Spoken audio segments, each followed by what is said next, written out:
Alright, welcome back to Bloodborne Part 20.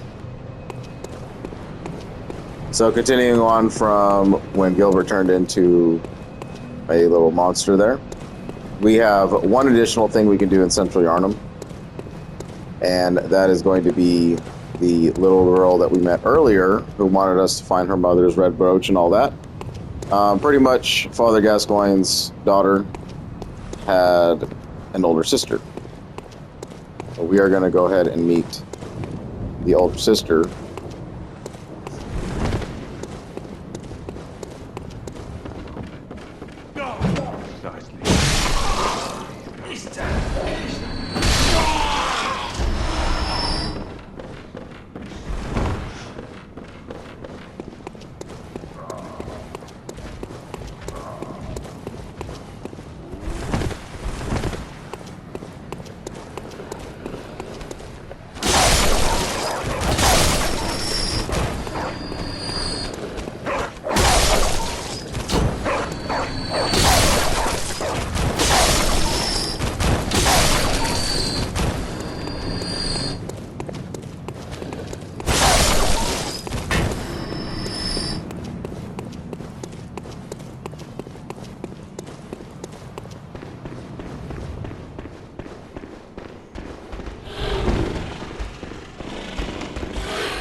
So the lantern will be back on. And talk to the window. You haven't by any chance seen my little sister, have you? I told her to look after the house, but she's run off somewhere. She's still quite small and wears a big white ribbon. Have you seen her out there anywhere? And this is pretty much just saying if you didn't know where to go and to get her beforehand, where the pig is, then you would have to go down there and go grab the red messenger ribbon. But since we already did all that way earlier, we can go ahead and give it now. Oh, how did this happen? Why would she ever go outside?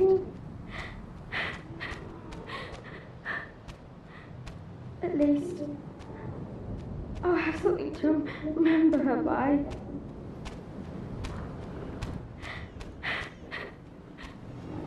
So we made the little girl sad, telling her the news of her sister's death. At this point, you want to do the old FromSoft trick. Just exit and restart the game.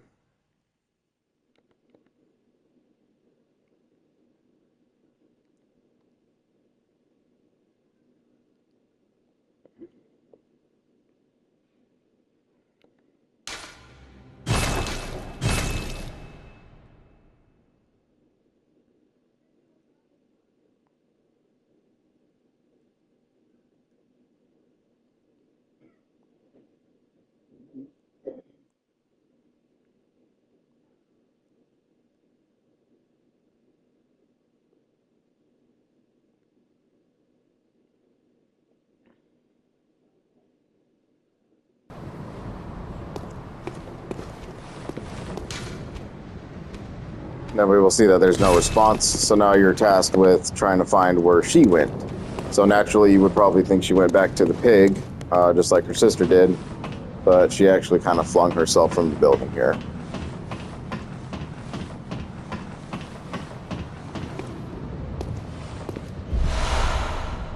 And then you will pick up another little piece of clothing for the messengers. And yeah, it was a very sad tale for the Gascoigne family. Obviously, father went out. He just tried to be an honorable hunter. That did not work out. He turned into a beast, ripped the mother apart, and then the two little girls were, you know, one killed by a giant pig, and then the other one threw herself because of having no family.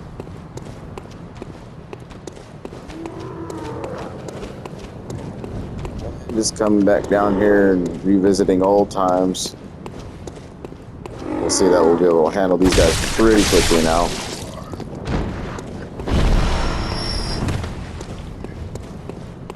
And the idea here is that you're starting to see how more powerful you become since the beginning, where that guy used to just wreck shop with us, and now it's kind of flipped. You will no longer get any more responses from the doors that we used to have little voices coming through the doors. So this is just telling us that the world state of Bloodborne has completely changed. The enemies will still be here. They're nothing more than just farming. Honestly, I wouldn't even bother with them.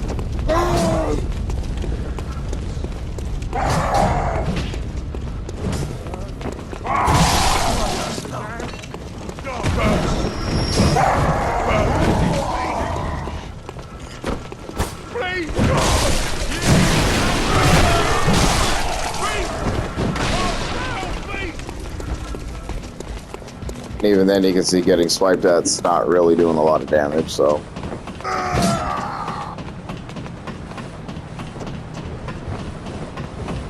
Now, at this part, we are good to close the chapter on Central Yarnum for the entire game. Go ahead and return to the Hunter's Dream.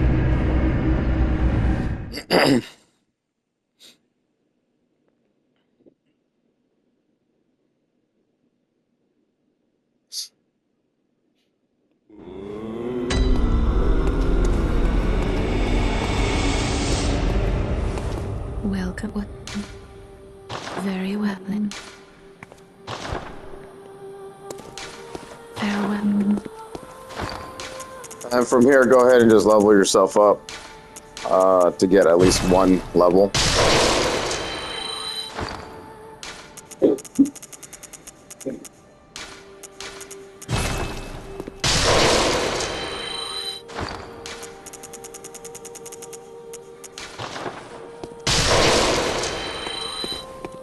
Welcome.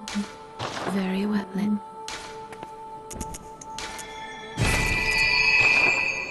Farewell.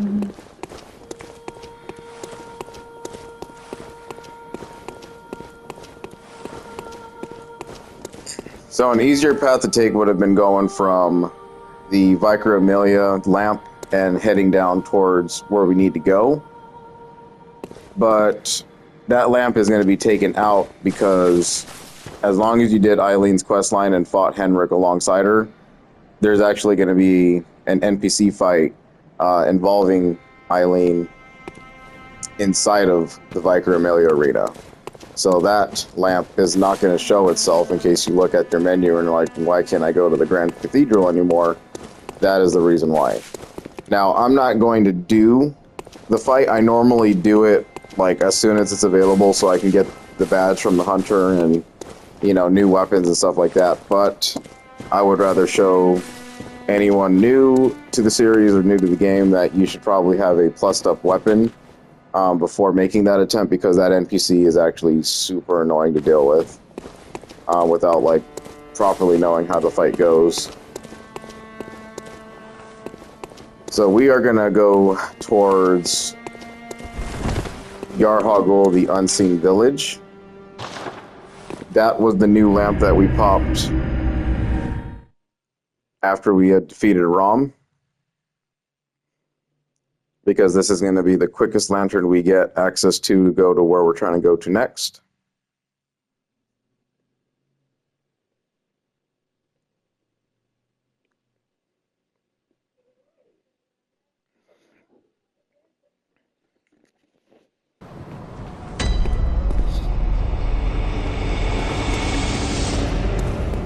And just fight through these guys right here, or you can make them chase you, it doesn't matter.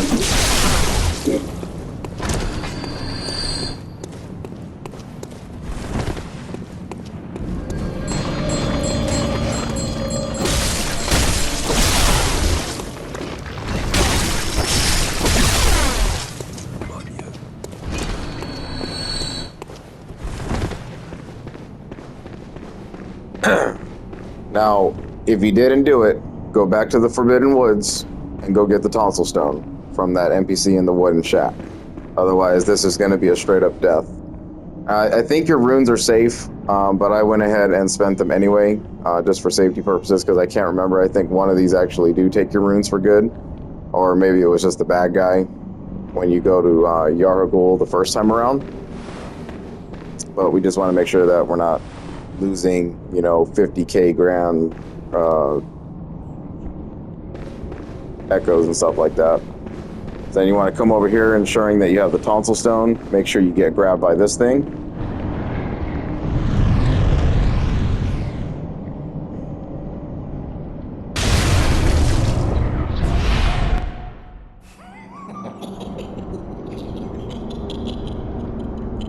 Oh, Amygdala. Oh, Amygdala. Have mercy on the poor bastard.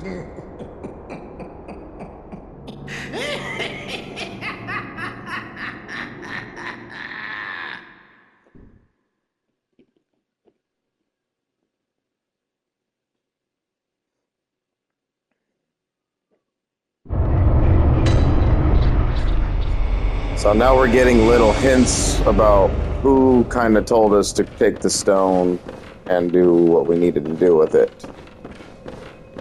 Should be a very, very familiar NPC that's been hosted around the entirety of the Soulsborne franchises. This is the lecture building, so we could have came here a lot earlier, like since the Forbidden Woods. Very atmospheric library type of place. You can tell it's basically like a college type deal, like an evil Hogwarts in a way. Come through this door right here, you can see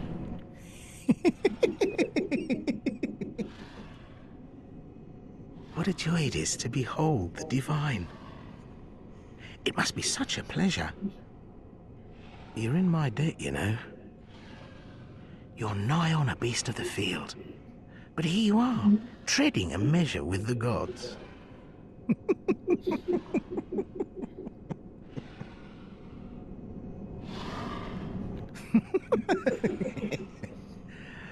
Are your feet as fat as your wits? Oh, cease this dithering. Take the plunge. Throw yourself to the wolves.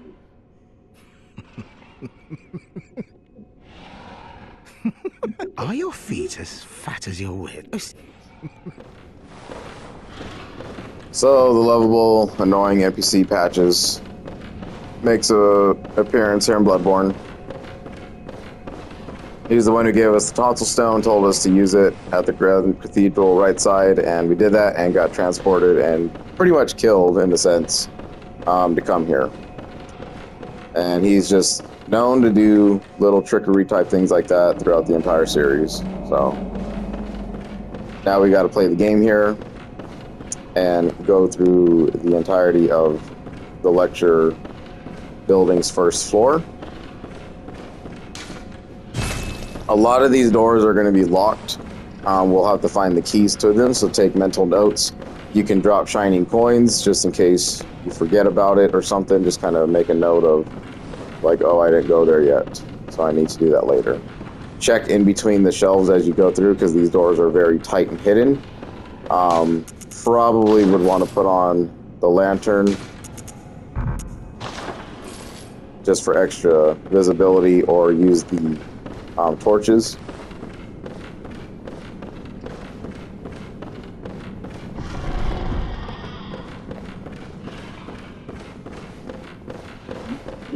Just generally just kind of make loops around these things. Sometimes there's notes or items or even chests inside these doors. Some of them are just gag rooms. They don't really give you anything other than other access points.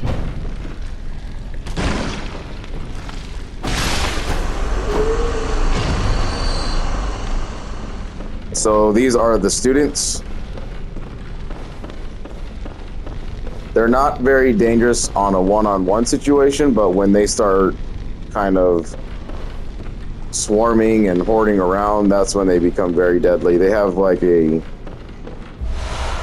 kind of like a spit vomit attack.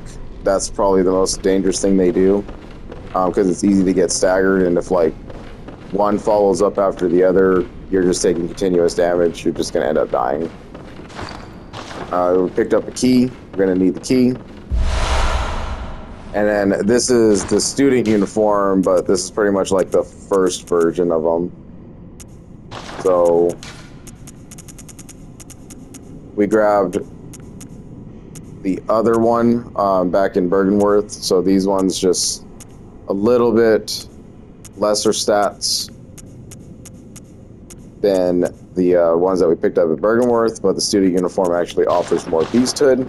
Both uniforms essentially not really useful for anything except for arcane resistance, but honestly still negligible in damage reduction, to be honest. You just pop out the side here. And then this door right here, we want to ignore it. This is going to take us to the Nightmare Frontier, an optional area that you probably don't want to go and visit right now.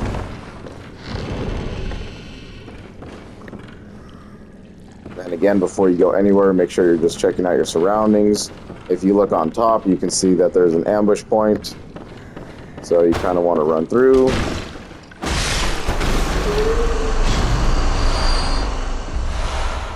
So their enemy style is going to be kin, because they've been infused with, you know, the aliens type stuff. So any kind of thrusting damage and bolt attacks will do some massive damage on those dudes. And this chest right here is going to give us some chalice material for the future dungeons. Very useful, very hard to come by, so grab the free 2 there. And then just kind of work your way down to the left side. And then we picked up that key, so we can unlock one of the doors.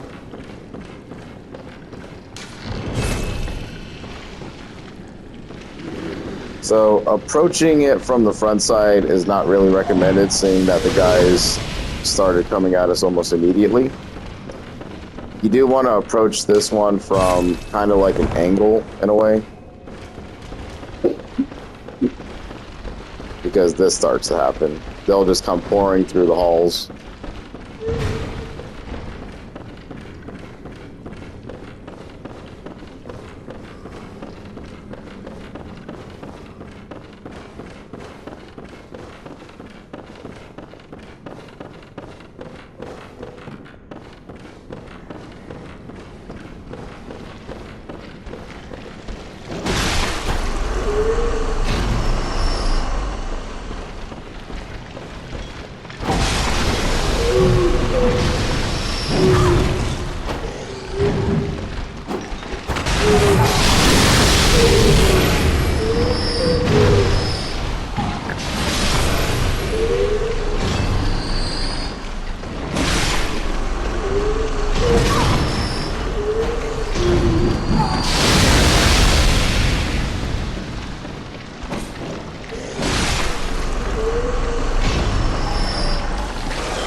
They're also very weak to fire, so you can pretty much just kill these things with anything at all.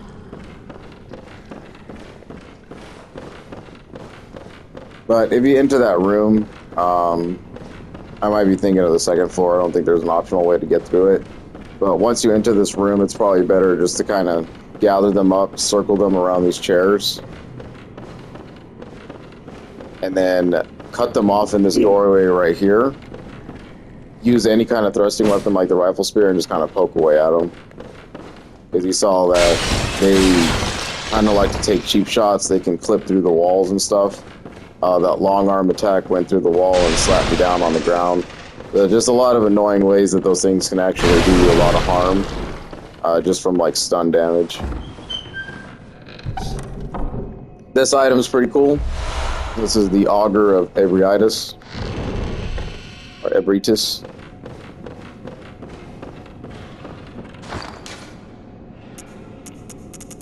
And again, it is a hunter tool that you will need, you know, progression towards your trophy there. Now, this thing is probably worth upgrading your arcane up to 18 for, even if you're not using an arcane build, because instead of using, like, if you haven't been good with the pistols or anything like that, you can't pull off parries too easily. The Augur kind of transforms your arm into like a little octopus hand and smacks away at enemies at the cost of using like a single silver bullet. So it's a very easy and cheap method into dealing with hunters or any kind of humanoid enemies, because not only will it like have a chance at parrying stuff and setting them up for viscerals, but it will like actually knock down enemies, and you can kind of repeat that over and over again, so long as you have the bullet count. So it's, in my words, like an easy mode Bloodborne just by using the Augur. Because you can set a lot of the things in this game, their AI is kind of stupid. So they'll just get up and try to repeat actions, try to get out of danger, like by rolling away, but it catches things pretty easily. And once you get in a flow and a rhythm, you'll actually be able to like continuously knock down a very difficult opponent and, you know, kind of cheese them out like that. And at times pull off easy viscerals and stuff, because that's what it does. So if you're interested in that, I mean, kind of farm around, upgrade your arcane to 18, use it. It's not too bad to use. It's very easy to master. A lot of things fall for it, so. And it does a lot of good damage too. No upgrade at all. We'll go ahead and just pop this, just to have it available for the lamp.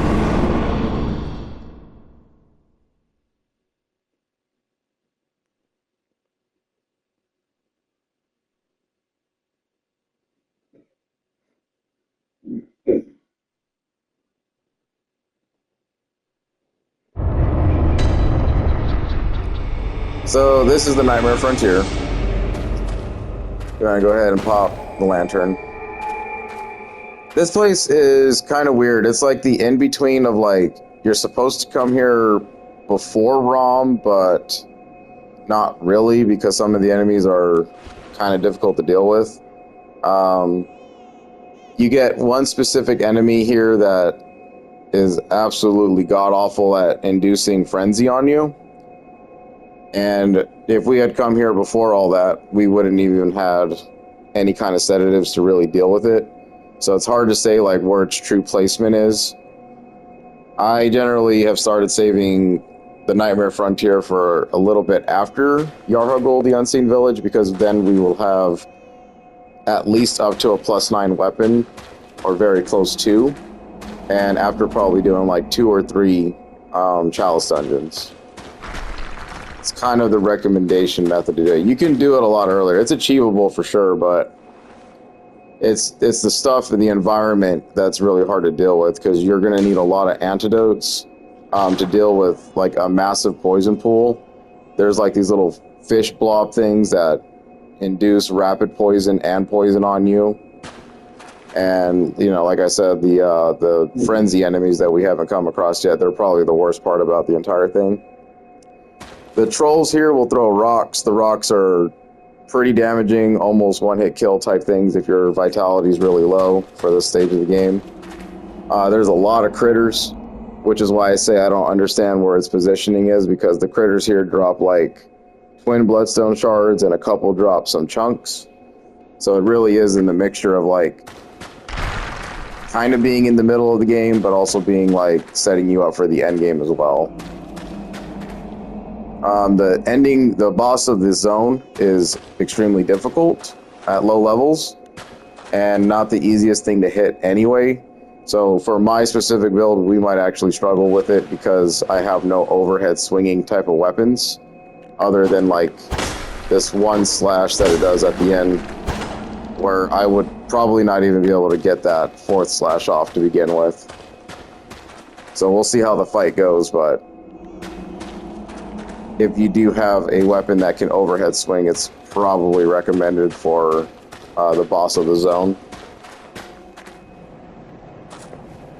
So immediately stepping out, you know, there's critters already going to start running away. Once they do reset the game, jump back in, they'll spawn back where they were at. There are some beasts here that have worms inside of them. Those stupid worms that we encountered that kind of jump around and do massive damage. The only way to really deal with them is to have a fire weapon or some way to kind of like the final killing blow be fire. Then they won't explode and turn into those. They might be the later wolves. I'm not really sure about the ones here. But the ones here are actually great farming methods in order to get runes of the arcane, bolt, and fire variety. So if you're having struggles with the chalice dungeon and getting specific ones from there, come over here, slap on the item rune, and then kind of farm these beasts, and they'll give you some really good runes for an arcane setup.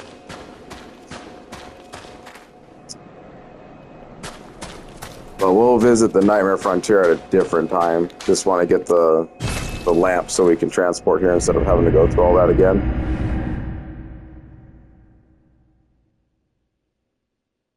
And honestly, if you reset the lecture building and take on all of those students, kind of just do the method I showed with poking them through a door, you can gain some pretty big rune count from doing that. So it's another little farming area. A lot safer than probably Yahar'gul, the Hypogean jail. Because over there you have to deal with the bagmen, and they're, you know, you do one wrong slip up and they just damage you like there's no other. And of course the pigs are pigs, but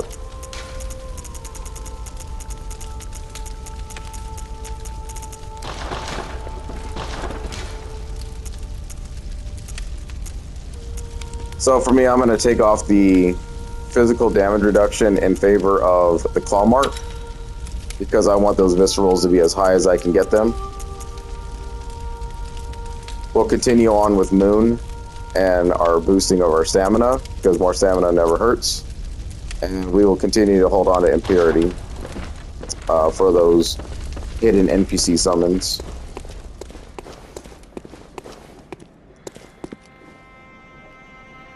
And then now from here, you can level up, do some more chalice dungeoning, or follow along and continue to go through with Yahar'gul.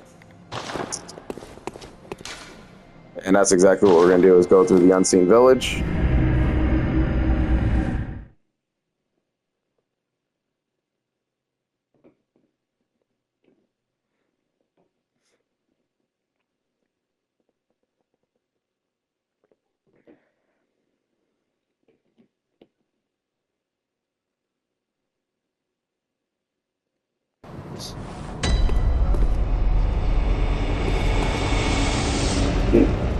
So we'll probably have to two-part this, because the Unseen Village can be kind of unforgiving at times.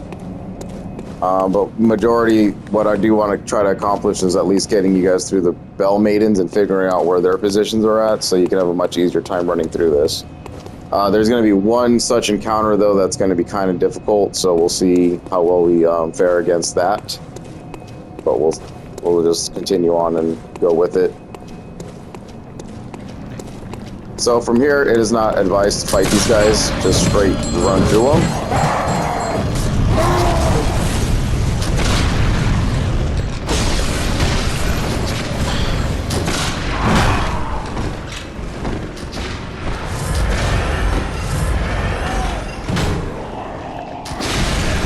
This will be your first Bell Maiden. Take her out.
Like I said, these dudes are just hitting hard, so be prepared for that.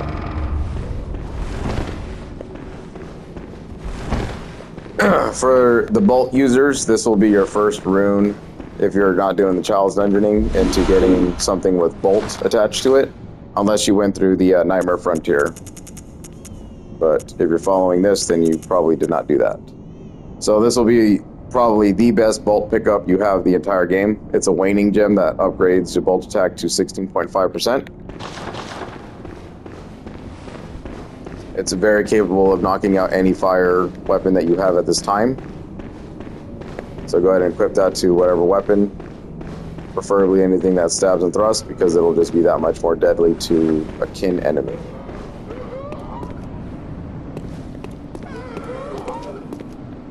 Coming down here, make sure you identify what you're trying to get to, what you're doing. I would advise against probably dropping down for now, because you do want to take care of what's inside the building first. So, tough room. There's going to be a blood troll in here, along with the Bell Maiden. The Bell Maiden's going to summon a dude right behind us. And then the troll, the brick trolls, like they've always been, are going to do their little attacks here. Then you can see one visceral. Usually it'll take probably a visceral and a slap to kind of get rid of that dude. Go ahead and pick yourself up another air rune. That's going to be the second version. The gate's very hard to see. Come around here.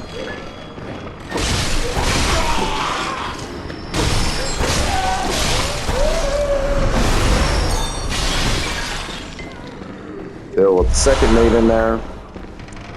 Pop all these doors open. Now, if you're in online mode, there's going to be some hilarious messages that are left behind these things that look like they're alive. Just take the time, read them, make sure you plot them. They're pretty good.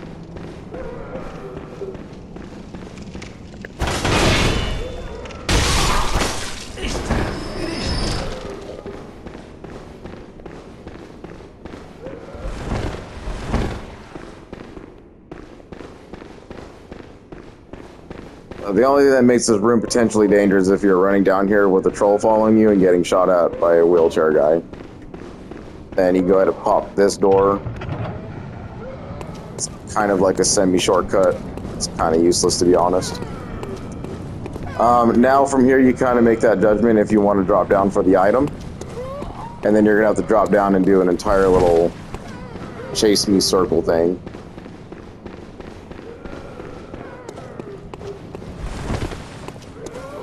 So if you want to come out here real quick, kind of identify what you're about to get yourself into before you're making that leap. We can see that it's the villager ladies from Hemwick. They are also blooded versions, so be very careful. They will come back. They are probably the most dangerous of the enemies here. Because look at the speed. And their weapons are no joke when they hit you.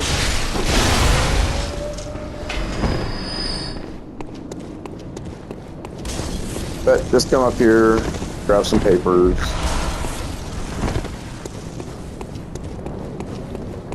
Can't jump up, so you'll have to go down.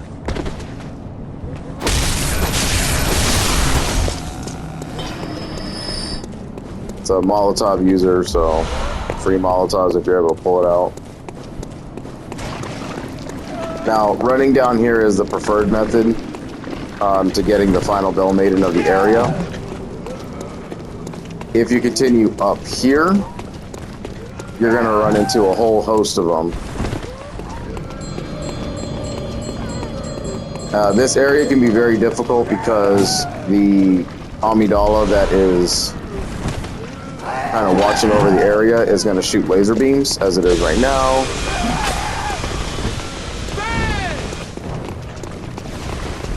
And you can see it's pretty much an insta-kill to the ladies here.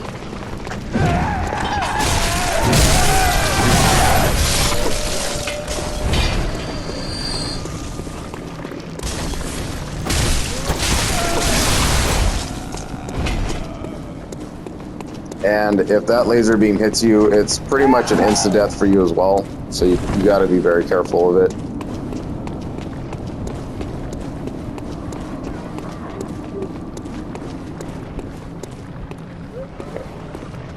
Now, coming through here, all you can really do is clear out the troll that's guarding the little chest there.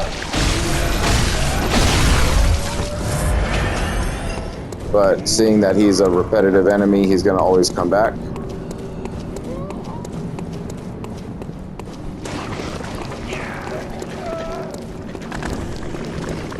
So we want to go ahead and come through here.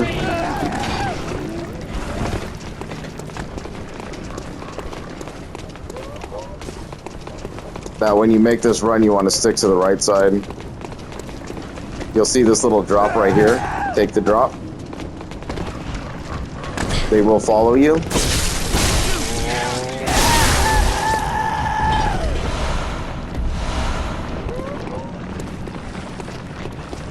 Collect the items, just kind of wait around, see if any more will drop. If not, great. Watch out for him. And this will be the final Bell Maiden.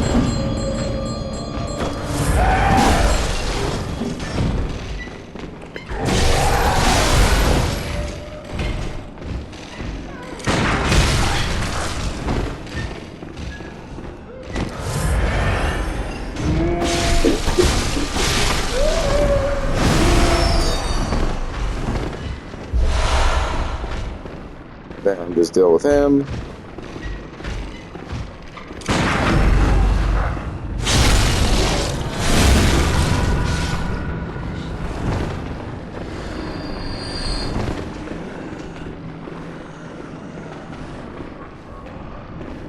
So after dealing with the final Bell Maiden, you want to make sure you grab everything up top, and then there's a little drop right here. This is for the upper cathedral key. An item that you will absolutely want to have for another area of the game.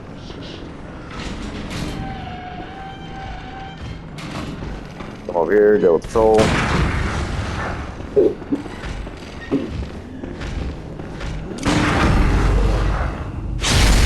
You want to be careful and kind of keep him in front of you there, because there is a gun dude. So the idea was to pop down here after being chased, kind of thinking that you have a free shot at a troll, but then you're going to get machine gunned down from this guy over here. All while the Bell Maiden is watching over and summoning all sorts of shit upon you. Then grab the chest for another hunter's tool. This is the tiny tonitrus, so it is exactly as it says. It's the tinier version of the hammer that we got from the Hypogean jail. It's a nifty little shock weapon. Only really viable and usable against like very thick enemies that have a wide hitbox. Because the lightning that it summons kind of travels on the ground like a little snake, and then it, you know, sends electrical bolts through the air. So it's very good against kin enemies, but against like faster hunters, it's completely useless. They'll just dodge right out of the way. Extremely useless in PvP too, unless you like set someone up and they just forget how to dodge or whatever.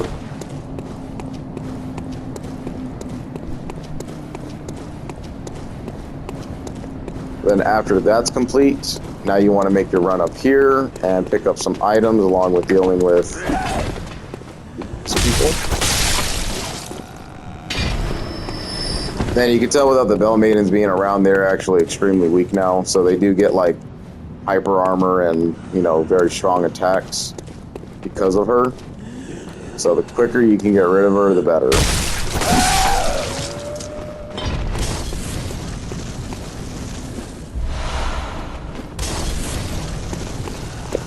Just kind of draw them out. You don't really want to piss off Amidala.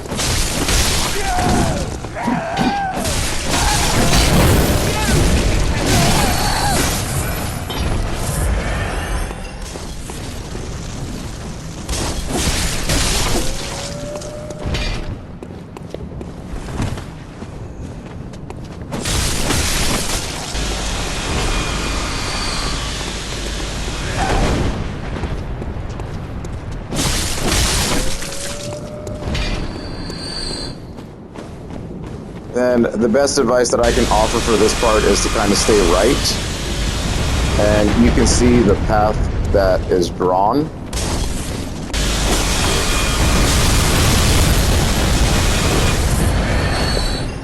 Just avoid the light. Try to get under.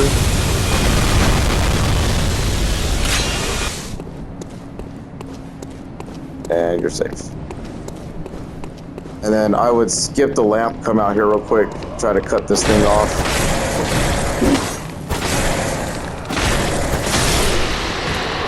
Then you get some easy bloodstone chunks right there. Then we should have 4. You want to pop the lamp, so now you have a safety zone in case anything goes wrong there.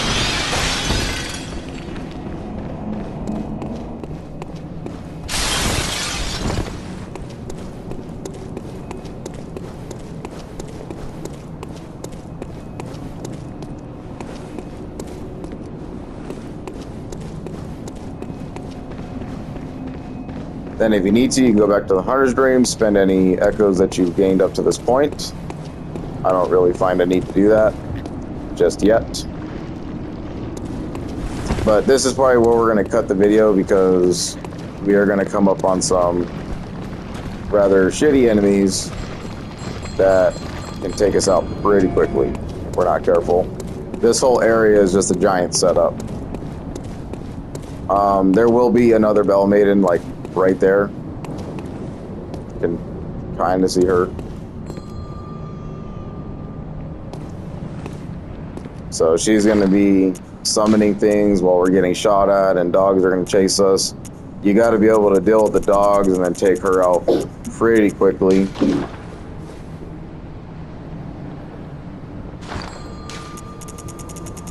Otherwise you get overwhelmed.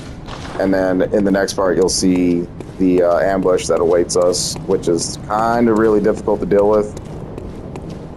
The only real strategy I could give you is just start remembering the fight with Gascoigne and all the other little hunters that we dealt with so far.